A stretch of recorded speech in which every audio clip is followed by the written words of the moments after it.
Assalamualaikum students, how are you? I hope you all are doing good. Okay students, now we will start our today's lecture. Chapter 2, The Ransom of Red Chief. In our previous lecture we have read out page 16 जहाँ पर उन्होंने जो kidnappers थे उन्होंने बच्चे को उठा लिया था और अब वो बच्चा उनके पास था। तो अब हम चलते हैं अपने आज जस्ट अ डे ब्रेक कहते हैं तुलुए आफ्ताब के वक्त।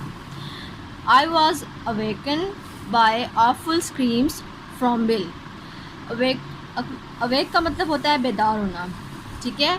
बाय ऑफुल यानी कि ज़ोरदार, स्क्रीम चीख, फ्रॉम बिल यानी कि बिल की ज़ोरदार चीख से मैं उठ गया या बेदार हो गया। I jumped up to see what the matter was. Jump का मतलब होता है उछलना। मैं उछल कर खड़ा हुआ ये देखने के लिए कि आखिर मामला क्या है। मैटर कहते हैं मामले को। Red chief was sitting on bills chest.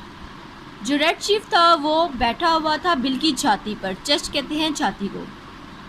Holding him by the hair, उसको सर से पकड़े हुए। In his other hand he had the sharp knife, उसके दूसरे हाथ में छुरी थी जो कि तेज़ धार की थी, ठीक है। उसके दूसरे हाथ में तेज़ धार वाली छुरी पकड़ी हुई थी। एक हाथ से उसने बाल पकड़े हुए थे और दूसरे हाथ में उसके छुरी थी। He was seriously trying to take Bill's scalp. अब वो संजीदगी से, सीरियसली कहते हैं संजीदगी से, trying to take Bill scalp, Bill की जो खोपड़ी है वो निकाल रहा था। As he did promise the evening before, जैसे कि उसने एक शाम पहले वादा किया था। I got the knife away from the kid, मैंने बच्चे से छुरी ले ली।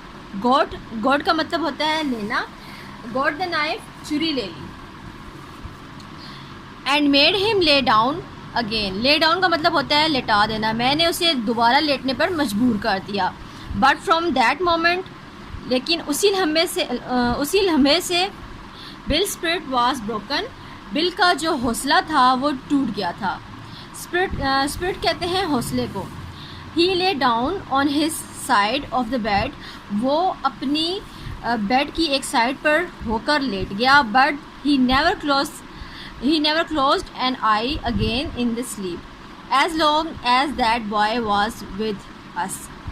लेकिन वो उस वक्त के बाद तब तक नहीं सोया जब तक वो बच्चा हमारे साथ था। Isn't it awful? अब ये जो है वो शॉर्ट फॉर्म यूज़ हुई है isn't it की, ठीक है। Isn't it awful, क्या ये सैम, क्या ये ठीक बात है? सैम से पूछा उसने। No one will pay money to get a little imp like that back, यानी कि कोई इस तरह के छोटे बच्चे को वापस लेने के लिए पैसे क्यों देगा। ओके स्टूडेंट्स, आज का आपका लेसन यहीं तक का था। आप लोगों ने अब इसकी रीडिंग करनी है और इसके जो मीनिंग्स मैंने आप लोगों को बताए हैं, आप लोगों ने इनके मीनिंग्स को भी अच्छे से पढ़ना है और याद करना है और इसकी रीडिंग की वीडियो बना के आप लोगों ने मुझे सेंड कर देनी है, ठीक है। आज का आपका यही होमवर्क है। ओके स्टूडेंट, टेक केयर, अल्लाह हाफिज़।